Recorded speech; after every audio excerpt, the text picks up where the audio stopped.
มือหน่อยเลยร่วมสาวกี่สุดยอดเลยสงสัยบูจีนกับฝรั่ง จีนบันปางที่นาออกฝ ซึ่ง รั่ ก็ ง ไปขี่ชนะอยู่ เฮ้ยจุ๊บ เป็นอย่างโอ้ เนี่ย ยขึ้นรถสมิธกัน แบบเพลงแม่งจี อี น ละเรือตายไปกันกูตัว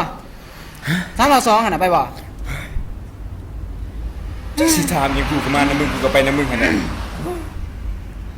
กูถามแท้มึงสิพากูไปไสนี่ ก็ยังว่า3-2นัดกับผู้สาวของกี่นี่นะเพื่อเงินฝากเงินกูออกมาก่อนหลายว้าย ขี่รถไปนี่ได้ ก็ขี่รถใหญ่ไปเนี่ยหรอวะของง่ายๆมึงบ่มักบ่หรือว่าให้กูจอดลงไปนี่แล้วมึงสิกวัก3ล้อปั่นไปสันทอะมักจังไหนให้กูจอดบ่ กูว่ามึงถึกต้มแล้วบักลูกสอดแอฟริกา บ่ต้มเหรอเขายิ้มให้กู2 บาทเมื่อกี้นี่ยิ้มใส่2แงบเมื่อกี้นี่ ยิ้มสิมึงเห็นป่ะโอ้ยเกินก็จะรับตาสั่งใส่อยู่ โอ้ยบ่ต้องสนนะ เซ็งฟังเพลงโอ้เพลงนี้คักดีไป ไม่นี่อ่ะ เข้ากับสถานการณ์เลย ถึงเต็มยังฟังเพลงจังซี่โอ้ยมัน ดี ล้า เจ ส ตึก มัย สาวพลังตบ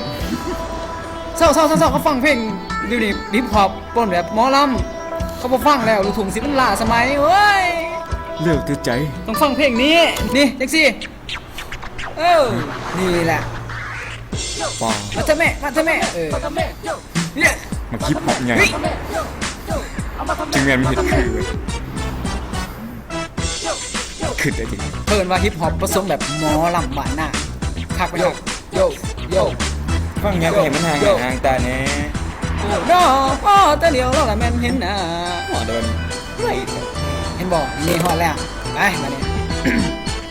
เดี๋ยวก่อนสิไปไสนี่สิเปิดไว้ได้จังสิบ่อย่างวิทยุนี่บ่ได้ได้นี่มันหนวกหูคนอื่นจะได้ทราบว่าเขาสิ ไปนะ ทำคัญได้ สนใจ